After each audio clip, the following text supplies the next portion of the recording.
خدمات الافراد والتجار. حصلت حاجه خطيره في الايام ديت، وهي في وجود طريقتين لسرقه الرصيد بتاع الفيزا. شقى السنين وشقى العمر بالسرق.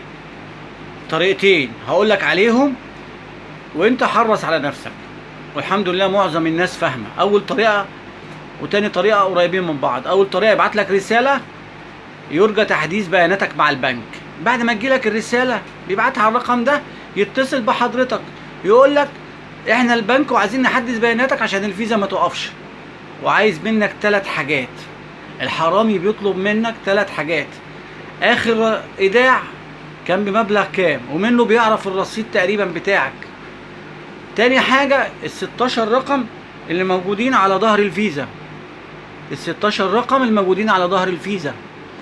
تالت حاجة بيطلب منك ال3 ارقام اللي موجودين في الفيزا برضو، اللزقة البيضة. ال3 حاجات دول لو وقعك فيهم يبقى يسحب بيهم رصيدك. يبقى اول طريقة يبعت لك رسالة يقول لك ان تحديث بياناتك مع البنك، وهيتصل بيك عميل البنك وهو اللي يكون باعت الرسالة للرقم. وتاني حاجة هو يتصل ويقول لك ولو خد منك ال3 بيانات يبقى عليه العوض ومنه العوض. تاني طريقة بيبعت لك ان ليك كاش باك رصيد في الفيزا. فانت بتستغرب طبعا، لازم يطمعك. ما هو الطمع بداية المعصية، وبداية ايه؟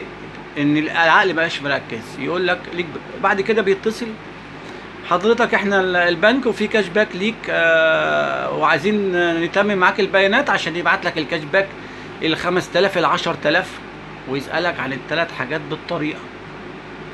اخر عملية ايداع ال16 رقم موجودين على ظهر الفيزا وال3 ارقام، لو خدهم عليه العوض ومنه العوض والرصيد بتاعك يروح.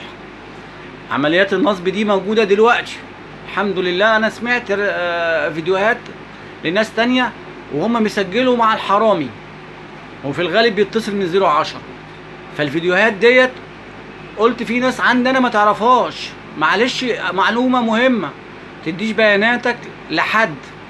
ارقام البنك معروفة، محدش يتصل من ارقام تانية، مش تجيلك اي رسالة. وعايز اقول لك معلومة تانية كمان، ان التهكير اللي بيحصل واللي بيسيطر على الموبايل والجهاز بتاعك بيجي عن طريق رسالة تدوس عليها. اي رسالة غريبة او اي حاجة شاكك فيها طنشها، ما تعملهاش. قناة مسك الخدمات الافراد والتجار بنصح حبايبي بالمعلومات اللي موجودة دلوقتي، ولو في اي حاجة مهمة لازم اقولها للناس. والسلام عليكم ورحمة الله وبركاته.